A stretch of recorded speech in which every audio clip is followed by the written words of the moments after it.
reflexión de que somos votar.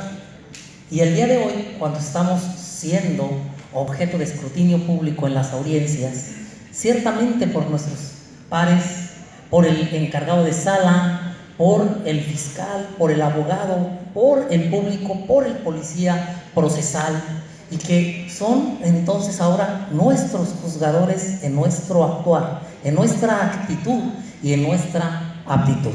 Muchas gracias, Bernardita. Hermano Miguel Gálvez, tiene el uso de la palabra. Fíjense, muy buenos días.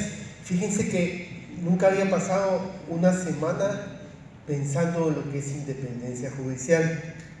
He estado reflexionando, traté de salir de Guatemala físicamente y gracias a Dios salí también mentalmente. Y he pensado mucho, he reflexionado mucho en esta palabra. Fíjense que estuve escribiendo más que todo el día de ayer. Al escuchar a los compañeros, estuve escribiendo algunas reflexiones con relación al tema de la independencia judicial. Fíjense que hay un libro griego que es antiguo, es una teogonía y es una obra poética escrita por Hesiod.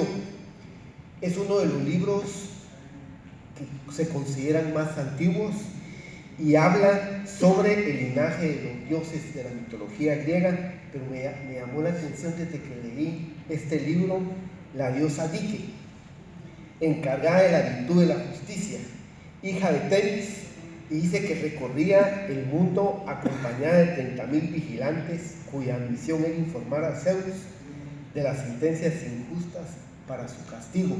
Ahora ya se pueden imaginar de qué tiempo y de qué mitología estamos hablando. Ahora que la palabra ya no es derecho, sino que es justicia, es un escalón más allá de lo que es el derecho.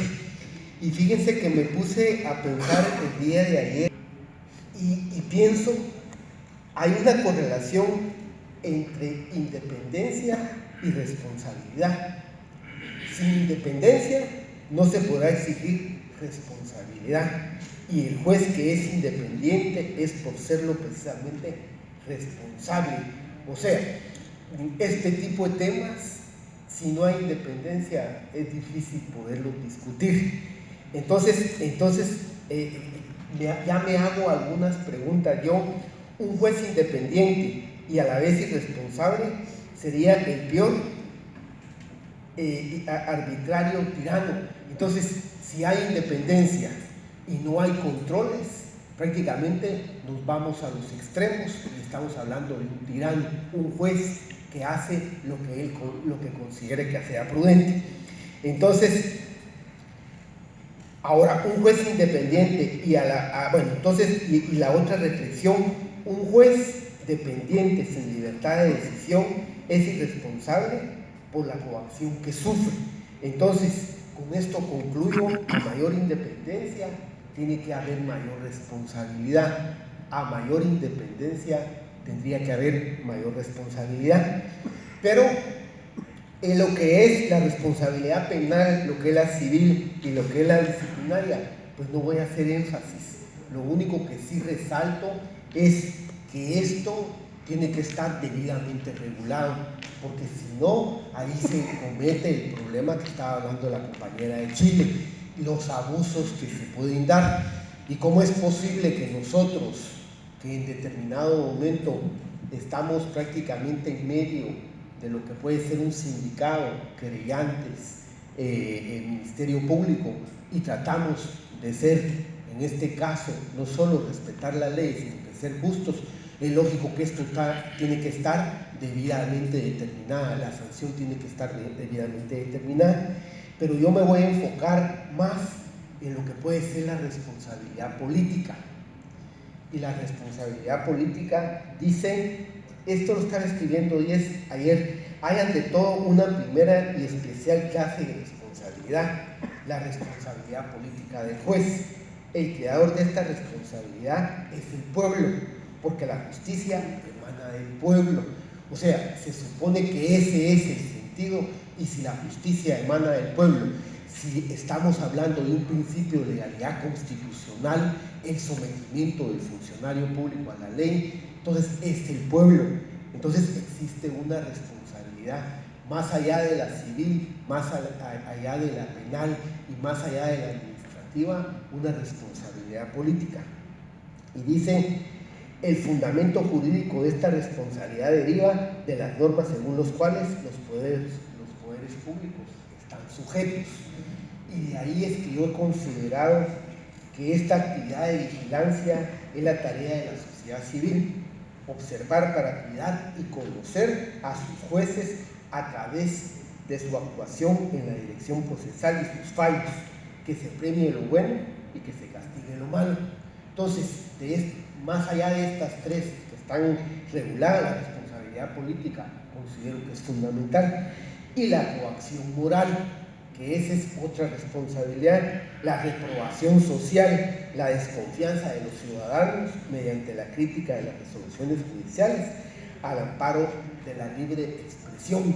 Y fíjense que ese es el sentido. Me recuerdo, a veces me preguntaba, y para mí a todo le tengo que encontrar sentido, porque lo que busco es entender por qué razón, por qué nosotros salimos de un sistema inquisitivo a un sistema acusatorio. Entonces, en el sistema inquisitivo prácticamente el juez hacía todo, y todo se hacía prácticamente a escondidas del pueblo. ¿Cuál es el sentido de oralizar, que las personas nos estén viendo, que la ciudadanía esté evaluando mi trabajo? Y por qué no decirlo, los mismos periodistas le den seguimiento.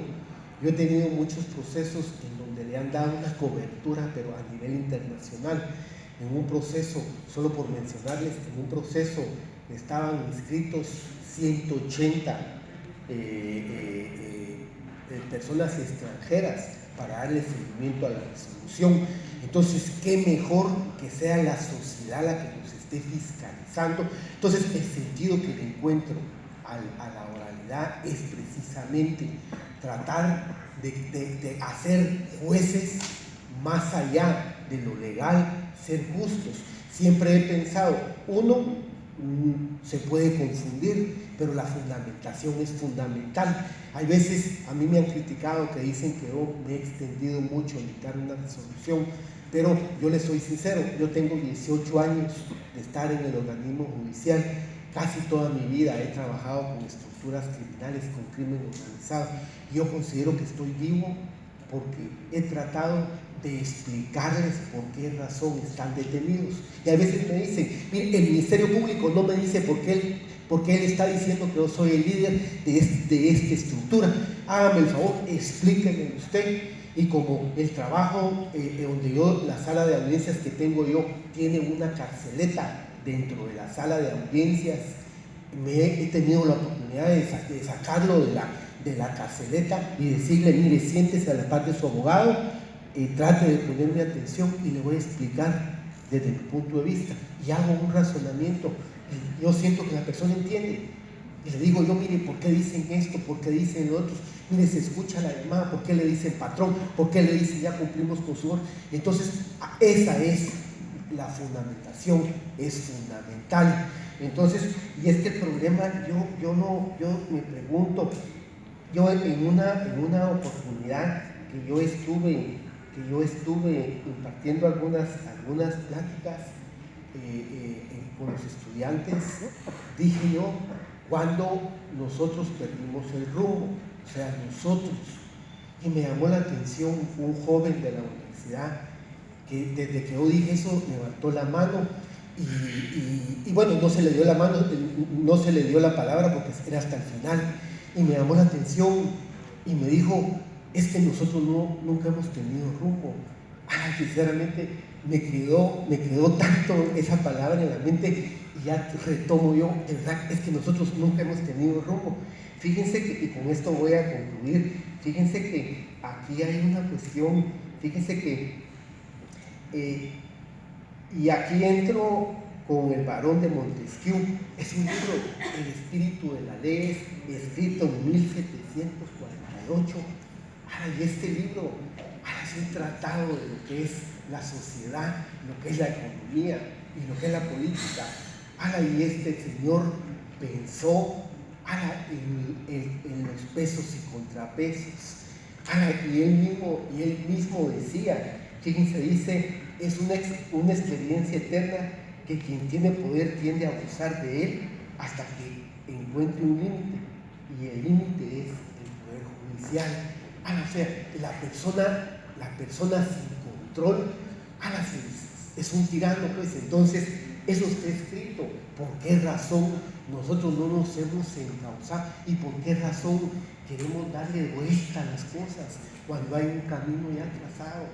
Entonces, yo no sé, miren, estas cosas es cuestión de reflexión, es cuestión de que pensemos, y es cuestión, y por supuesto yo no tengo la culpa. Los culpables son los políticos pícaros, porque yo le platicaba con los compañeros de Chile. Chile se sale de lo que es América, y lo hemos platicado, y con mucho respeto, Chile no es igual a América. Hay países que tienen características diferentes.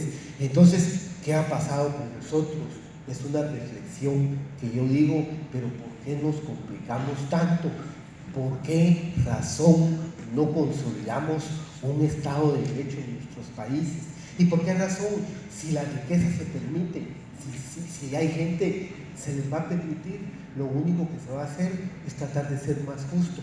Miren, estas son algunas reflexiones que yo tomé, y precisamente ayer en la mañana de estar escuchando, y con este tema de independencia.